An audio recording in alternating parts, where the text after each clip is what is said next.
अस्सलाम वालेकुम जी। सलमा ज़फ़र हाजिर है नए व्लॉग के साथ अपने YouTube channel Salma Zafar official पर। मैं आप लोगों को बार बार कहती हूँ कि अगर आपको मेरी बात से कोई इख्तलाफ है या कोई बात आपकी समझ में नहीं आई है तो आप कमेंट ज़रूर किया करें। तारीफ़ करें या ना करें, अच्छा कहें या ना कहें, बुरा ही कहने के लिए कमेंट ज़रूर किया करें। उससे एक तो ये होता है कि हौसला अफजाई होती है किसी भी यूट्यूबर की, ठीक है ना। तो मैं तो आपके साथ जिन मौज़ूआत को डिस्कस कर रही हूँ तो वैसे भी अगर देखा जाए तो नॉर्मली लोग तो इस तरह की वीडियोस बनाते ही नहीं हैं। खैर एनीवे, तो जी इस दुआ के साथ कि आप लोग जहाँ रहें खुश रहें और साथ खैरियत के रहें, मैं अपना व्लॉग स्टार्ट करती हूँ। आज के मेरे व्लॉग का जो मौजू है वो एक दफ़ा फिर हमारे घर के अंदर आ गया। मीन्स ये कि मुझसे किसी ने कहा था कि आपा जो शादी के बाद प्रॉब्लम्स क्रिएट होती हैं उनको किस तरीके से टैकल किया जाए, उनको किस तरह हैंडल किया जाए। तो देखो मैं तुम्हें एक बात बताऊं, ये जो वेडिंग नाइट होती है ना, डिसाइड सब कुछ उसी दिन हो रहा होता है।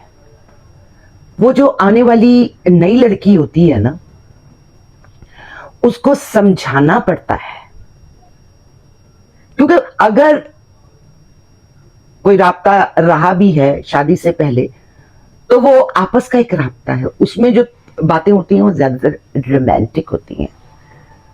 उसमें इस किस्म की सीरियस बात सिर्फ वही लड़का करता है जो थोड़ा सा शऊर रखता है कि आगे मुस्तकबिल में किस तरीके से चलना है, जो अपना रूट बना के चलता है।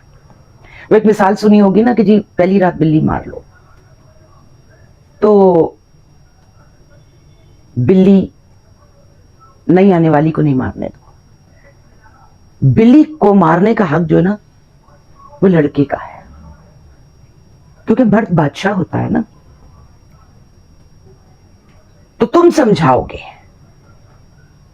आने वाली बहू को सास की नेचर का नहीं पता, अगर देवर है तो देवर की नेचर का नहीं पता, नंदों की नेचर का नहीं पता, ससुर की नेचर का नहीं पता, लेकिन तुम जानते हो अपनी मां बहनों को और अपने बहन भाइयों को। तो सबसे पहले तो तुमको यह बात समझाना है, जो बहू है उसका शादी के बाद ज्यादातर वक्त किसके साथ गुजरता है। अगर गैर शादीशुदा नंदे हैं तो उनके साथ, या फिर अपनी सास के साथ। अगर नंदे शादीशुदा हैं तो वो अगर तना है ससुराल के अंदर तो फिर वो सास के साथ ज्यादा वक्त गुजरता है। तो इनकी नेचर समझाना तुम्हारी पहली ड्यूटी बनती है। थोड़ा सा उस रात में रोमांस को और दुल्हन की तारीफ को हटाकर इन सीरियस मौजूआत को डिस्कस करो। यह तुम्हारा पहला कदम होगा मुस्तकबिल की बुनियाद डालने के लिए। बहुत सारी बातें हैं जो तुम अपनी नेचर के हवाले से भी बताओगे, वो भी बताएगी, लेकिन तुम्हारा बताना ज्यादा जरूरी है, क्योंकि मर्द डोमिनेट करता है माशरे के अंदर तो वो बाज औकात नाइंसाफी भी कर जाता है।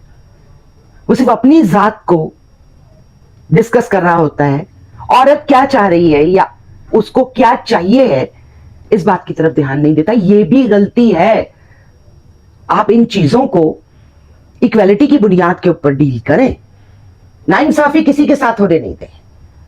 अगर आपकी मां बहनें आपके घर के फर्द में से कोई गलती करता है या कोई गलत है तो आप जो है वो बीवी को चुप कराने के बजाय खुद मुंसिफ बन के उसके इसका फैसला करें। उससे बीवी के अंदर आपकी जात के ऊपर एक एतमाद पैदा होगा। देखो, डोमिनेटिंग नेचर सिर्फ मर्द की नहीं होती, औरत की भी होती है, और वो आपको कुछ अरसे के बाद आपको उसकी नेचर का भी अंदाजा हो जाएगा कि यार ये थोड़ी सी डोमिनेट करने वाली औरत है। लेकिन औरत औरत है, ये ज़हन में रखना। अब कंट्रोल तुम किस तरीके से करते हो वो तुम पर डिपेंड करता है कि तुम कंट्रोल कर पाते हो या तुम खुद उसके कंट्रोल में चले जाते हो। अगर तुम बेगम के कंट्रोल में चले गए तो समझ लो कि फिर ससुराल हमेशा नंबर 1 रहेगा, मैका 2 नंबर पे हो जाएगा।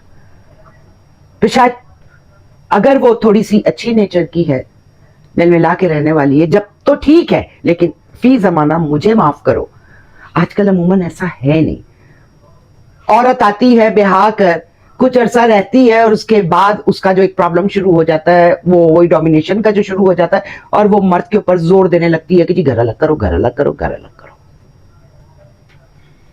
अब मर्द समझता है इस बात को कि भाई उसकी आमदनी कितनी है, अगर वो अपनी जिम्मेदारियों से रूगर्दानी करता है तो वो अलग घर लेके दे देता है। बाज़ औक़ात माँ बाप राजी होते हैं, बाज़ औक़ात माँ बाप खुद कह देते हैं कि भाई तुम अलग हो जाओ, लेकिन बाज़ औक़ात माँ बाप इस काबिल नहीं होते, वो डिपेंड कर रहे होते हैं अपने उस बेटे के ऊपर जिसको बहू अलहदगी का कह रही है, तो वो रेजिस्ट करते हैं, वहीं से झगड़े स्टार्ट होते हैं। अब बीच में फिर तुम आ गए, यानी मर्द। अब ये तुम पर डिपेंड करता है कि इस मामले को किस तरह टैकल करो। देखो, अलग घर लेना कोई ऐसी बड़ी बात नहीं है। अगर घर छोटा है और वो चाह रही है कि जी अलग घर हो, तो ये उसका हक है। लेकिन फिर दूसरी चीज वही आ जाती है अफोर्ड करने वाली बात। मैं अपने पिछले व्लॉग्स के अंदर इसको डिस्कस कर चुकी हूं। अगर तुम लोगों ने नहीं देखा तो मेरी वीडियो जाके देखो, जो मैंने इन मौजूआत के ऊपर एक एक मौजू लेकर मैंने उसके ऊपर खुलकर गुफ्तगू की है। तो बेटा, बात सिर्फ इतनी है कि तुम पर ही डिपेंड करना है, क्योंकि तुम्हारी बीवी का ओहदा भी तुमसे कम नहीं है। अगर तुम बादशाह हो तो वो भी तुम्हारी वजीर है, वो घर संभाल रही है, बच्चे देख रही है, तुम्हारे माँ बाप को देख रही है, तुम्हारी बहनों को देख रही है, आए गए मेहमानों को देख रही है, किसको क्या लेना है, किसको क्या देना है, घर में कोई तकरीब है, तो ये सारी जिम्मेदारियां औरत की जात के ऊपर होती हैं। मर्द क्या करता है? मर्द तो खाली पैसे देता है ना, जी मंगा लो, या सौदा ला के दे देता है, बाकी सारे काम औरत के हैं। तो दोनों तरफ को बैलेंस करना जो है ना, वो तुम्हारे हाथ में है। तुम बैलेंस जितना अच्छा करोगे, तुम्हारी घरेलू जिंदगी उतनी ही अच्छी रहेगी और लड़ाई झगड़े का इम्कान उतना ही कम रहेगा। अगर तुम कमजोर पड़ोगे अपनी मां बहनों के आगे या अपनी बीवी के आगे, तो जब बैलेंस आउट होता है तो फिर कश्ती उलट जाती है। तो इस कश्ती को उलटने से बचाने के लिए तुम ही वो वाहिद शख्सियत हो जो बचा सकती है। अकल से काम लो, बीवी की मोहब्बत में इतने पागल ना बनो कि मां बाप जिन्होंने तुमको पाला पोसा, इस मकाम तक पहुंचाया, तुम्हारी शादी की, कि उनको तुम गैर कर दो।